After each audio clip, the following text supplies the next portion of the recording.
Welcome back. This is Sandy with Sandy's Organized Chaos, and today we're going to be taking that traditional campfire mug look and making it just a little bit more glamorous.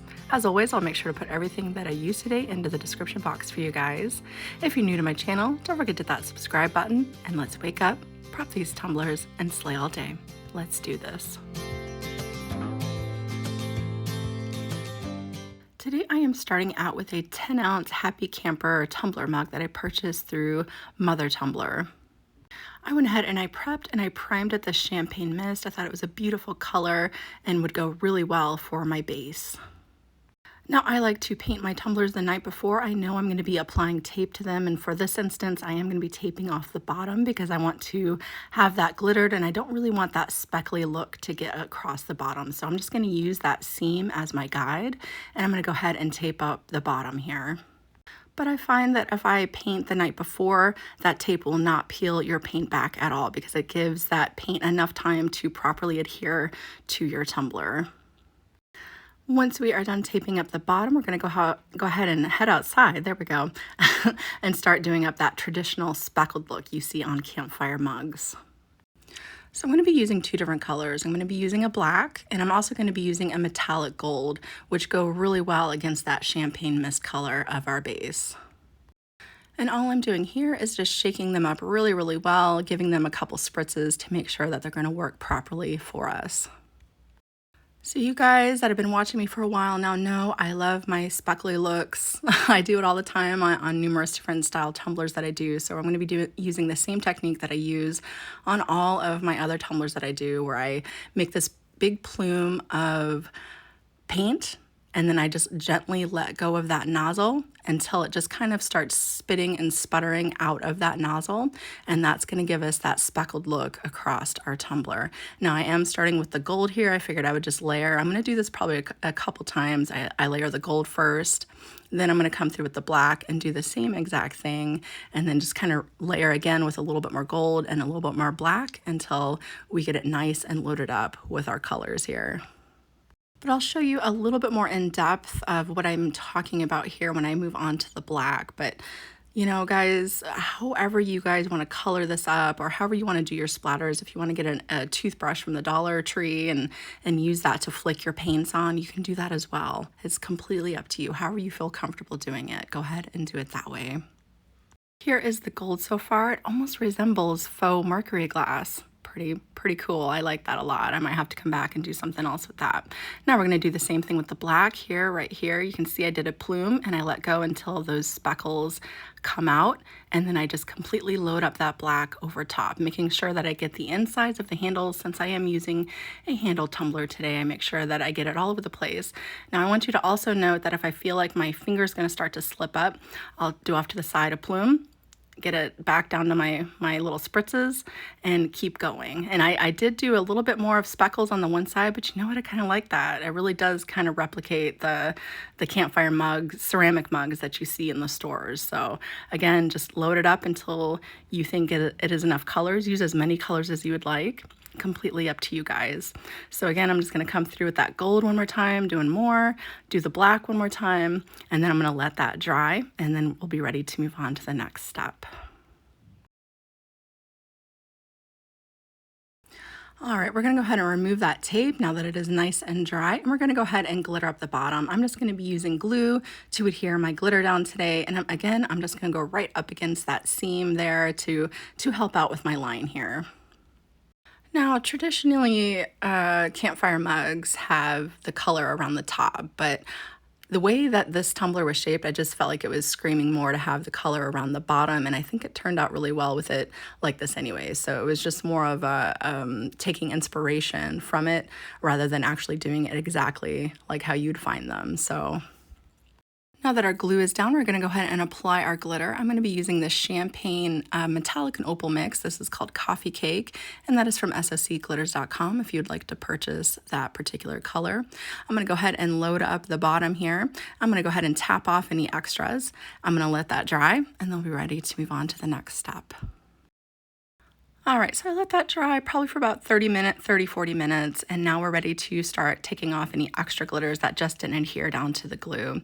Now this is really important, especially because I don't want the top to have any glitter on it, so this is really gonna help out getting all those extra glitters off that just didn't adhere down, so that way they don't float around in our epoxy and get where I don't want them. So I'm gonna go ahead and sweep that off really, really well. Then after I get done sweeping that off, if you happen to notice you need a second coat of glitter over top, go ahead and do the same process and do the same thing where you load up your glue and your glitter so that way it's nice and fully coated. But if not, you can go ahead and move on to this. So after I swept everything off, I gave it a really good coating on my semi-gloss clear. This is going to help out and make sure that these glitters stay in place.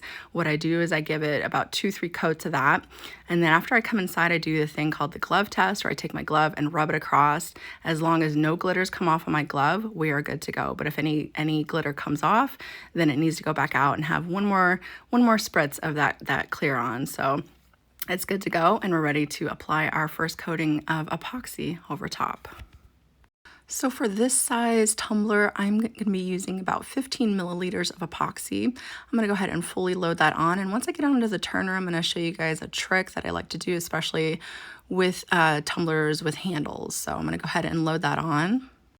After I get onto my turner, the first thing I'm going to do is go ahead and hit it up really good with my torch, just making quick, fast motions with my torch, being very careful not to keep it in one spot for too long. Now, after about 5 minutes, I come back through and I'm gonna pull away anything that's starting to pile up on the inside of the handle. So at the very top of the handle, it likes to pull up, and right around the base of the handle, it likes to pull up. So I just take a gloved finger here and I'm gonna pull away any extra epoxy that's pulling up just a little bit too much in that handle. And that's gonna make sure that we have a nice, straight, smooth handle for it right there. See how I'm just taking my finger and pulling that out of there like that. And I'm going to do the same thing around the bottom of the handle as well, just pulling any extra epoxy right off of it so that way it is nice and smooth as can be. I'm going to go ahead and let that cure, and then we'll be ready to move on to the next step. Now once it's cured, I'm just going to come through and make sure that my rim is nice and clean and tidy. So I'm just going to do up my rim. I'm going to do the bottom up a little bit, but if you happen to need to sand around the handle, you just want to be very careful because you could potentially rub down to the silver of the tumbler itself. So you just want to be very careful when you're doing this because there's only one coat of epoxy over top here. But since it is really not too lumpy and bumpy, we're going to go ahead and move on to applying our decals. So before I do my main decal, I'm just going to put the lid on and hold it in my hand the way that you would want to hold it. And I'm going to use that seam there in the lid as my center guideline as to where the center of my decal needs to go. So I'm just going to use that to my advantage there to make sure everything will be nice and lined up. So let's talk about the quote that I'm going to be putting on there. I found this on Creative Fabrica. I really like it because it goes with that very simple logo look that Campfire mugs tend to have. But we're just going to jazz it up a little bit. We want to do some offsets and add some pinstriping. So I'm just going to show you guys very quickly how I did that. So the decal will come just like this, and you see off to the side that you can detach the wording if you want to put something else in there, but I'm just going to use it just like this. So the first thing I'm going to do is I'm actually going to change it to a different color so you guys can see it better. This is not needed whenever you go to do it. Again, I'm just doing that so you can see it better on my end. So the first thing I'm going to do is go up to the top there and click on offset, and I'm going to bring my offset down to I think about 0.042 is what I did. I like mine a little bit tighter to the wording so that way, you know, there's not too much of a gap around it, just a little bit of a sliver. So that's what I have there. I'm going to go ahead and get that size down to the size that I need it to be. I think it did a little over 3 inches in width, and just whatever it was and length is what I got. I think it was like 2.5 in height there. So now we're going to go ahead and do the pinstriping. And you just want to go over to your shape section and just choose, I just do a square. You'll want to unlock it at the lock button up there. You want to make sure it's all unlocked. And you're just going to bring it down to the height that you want it at. So it's completely up to you as to how thick you want this to be. So I'm going to go ahead and do that. And then I'm going to go ahead and put out my width, which I do about 10.5 to 11 inches in width. And again, to give it that stacked look, because we're going to be doing 2 different colors, we're going to apply an offset to our pinstriping to give us that stacked look. So again, I'm going to change it colors so that way you guys can see a little bit better on your end. And then I'm going to go ahead and apply an offset, and I'm just going to do the same kind of offset that I did on my main decal. So after all that's done, you just want to make sure that you attach your main logo all together so that way it cuts all together. If not, it'll be all over the place on your mat. So go ahead and attach that and then it's ready to be cut out.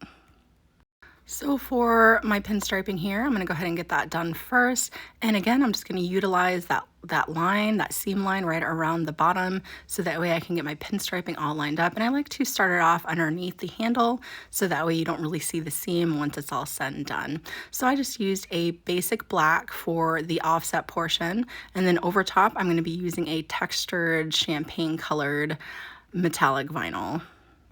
Now, when it comes to doubling up that vinyl, there's no real trick to it. You just try to get it as centered as you possibly can and then just wrap it around. That's all you gotta do. So now once you get it over to the other end, you just cut off any extra. I'm just gonna rub it down really good with the warmth of my fingers to make sure it's all nice and stuck down onto each other. And I'm gonna do the same thing with my main decal. I'm gonna layer those two over top of one another here. And then we're gonna get that applied right onto your tumbler. And again, just using that seam on my lid there to help out with the center and around right where the sun is at, or moon, it could be sun or moon. That's about the center of my decal, and I'm going to use that and lay it down and get it burnished down really well. And then all that's left to do is add 2 last finishing coats of epoxy, and she is good to go. Whether you take this design and duplicate it as is, or you take it and let it inspire you to create something that is completely your own, I hope that you guys had a lot of fun watching this tutorial today. Again, if you're new to my channel, don't forget to hit that subscribe button, and I will see you guys next time.